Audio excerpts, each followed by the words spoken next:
taste you favor, you'll amaze your mouth at Long John Silver's. And is it true that money changed hands? Yes, but only $1.99. Get one piece of fish, 3 shrimp, and fries, just $1.99. Long John Silver's, America's place to go for amazing shrimp and fish. Working toward the weekend? Watch the Weekend Outlook to find out what the temperatures will be and if there's a chance of rain, only on the Weather Channel. And now, your local forecast. Accurate, up-to-date weather information for your neighborhood, only on the Weather Channel.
This is a special edition of WeatherScope, coverage of Winter Storm 96.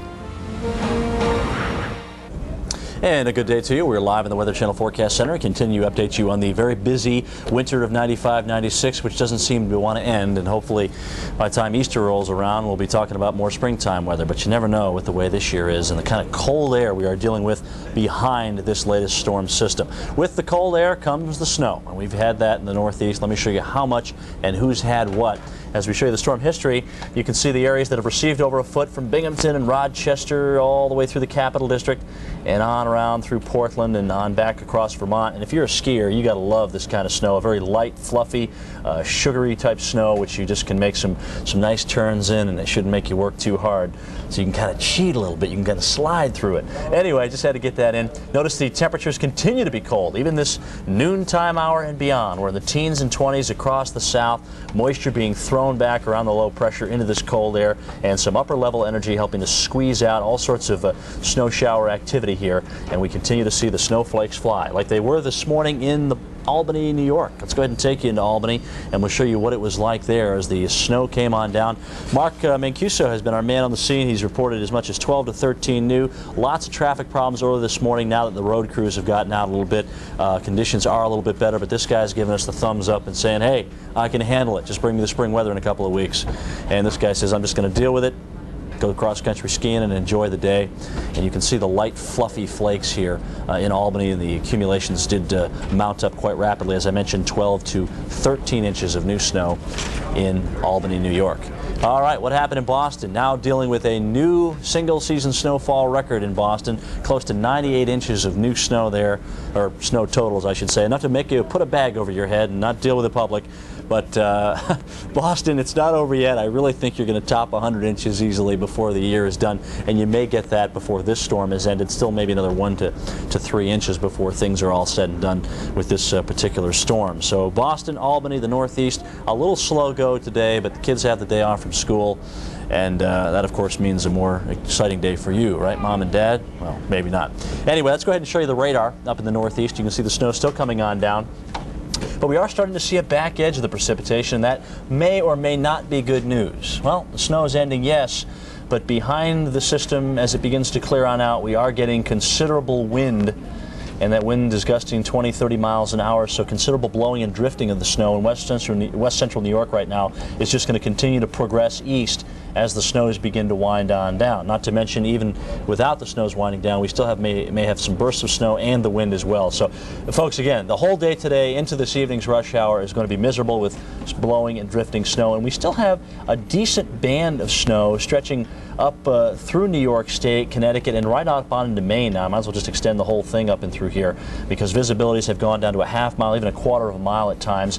And I've been waiting for Boston's visibility to drop there, but I tell you, it seems like the most persistent, more moderate snow band is staying off to your west. Concord's a half-mile moderate snow, Worcester's a half-mile moderate snow. I mean, all these areas continue to see reduced visibilities, and it looks like this area is trying to fill in.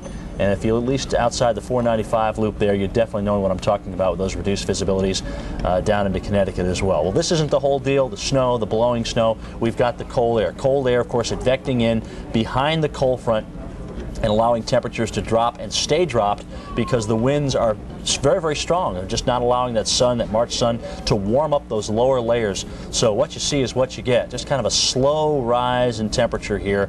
27 Atlanta, 26 at Little Rock, 30 degrees as we take you on into Dallas. And of course with winds, a good pocket of winds in Texas, another pocket across the Ohio Valley in the southeast. And now, as I mentioned, up into the northeast. Check out Philadelphia. 30-mile-an-hour gusts there, or actually, you know, just 30-mile-an-hour gusts occasionally at Philadelphia and 31 at Binghamton. That's causing the snow to blow and drift around just a little bit. Look at some of these current wind chills in the Midwest, just bitterly cold. And now that we're into the midday hour in March, and you're looking at wind chills across the south in the single digits, surely that can't feel too good. Here's Panama City, current wind chill 15 degrees, gone up from the 7-degree wind chill that we had earlier on this morning. Well, with us on the phone once again, Chief Lee Sullivan. He is in the city of Panama City Beach. This is a big time in Panama City Beach because it's spring break, good or bad, no matter how you look at it if you're a resident. But nonetheless, the kids are down there right now. And Chief Sullivan, can you tell us what it's like with the next cold wave that's pushed down into Florida this morning? It is beautiful, and it is cold. The wind, I think, probably creates the biggest discomfort for us right now. You've mentioned earlier that some of the kids, despite the wind, have gotten out there and participated in spring break activities. Have you seen any of them, talked to any of them this morning? I've talked to a few. One of them suggested that the only difference between here and where he was visiting from was about 3 foot of snow on the ground. But he was in shorts and barefooted, so he's certainly a better man than I am. Well, you could, or maybe just a little crazier, nonetheless. Well, maybe. Does this make your job any harder? I mean, the fact that we've got the cold. I mean, yeah, the kids are still going to go out and have fun on the beach or whatnot, but I mean, do you have to concentrate forces in different area or do any kind of control in different areas that you wouldn't have if it was warm and sunny and whatnot? It creates a little difficulty for us. We get most of our activities obviously go indoors, and that causes us some concern. And then we have some concerns about their health. You know, sometimes they might not take as good a care of themselves outside as they should, and we get windburn down here. Get out, right? So. Yeah, we have a few things we have to worry about that are a little different. We got a pretty good group right now. Well, that's good. It's spring break, though, and don't count on many of them taking care of themselves as much as you think. Thanks a lot. Thanks for that report, Chief Sullivan. We'll check back in with you a little bit later on. Folks, I want to show you one more graphic, and these are the low temperatures that we expect tomorrow morning in the south. I mean, check out these temperatures for morning lows. I mean, we are talking about single digits and teens, and you can definitely count on a few records here without a doubt on Saturday morning. I guess the only good news is the winds that we're dealing with now are going to die down a little bit, and at least that 5-degree low or that 10-degree low is going to make it feel a little bit better. We talked to Chief Sullivan in Panama City Beach, but Florida, even without this cold wave, you're not out of the woods yet. What do we mean by that, and what's coming for you next week early on? Let's talk to Will Annan and find out. Okay, Jim, once again, we'll talk about another developing area low pressure off the Florida coastline, which is going to be drifting northward. The difference in pressure between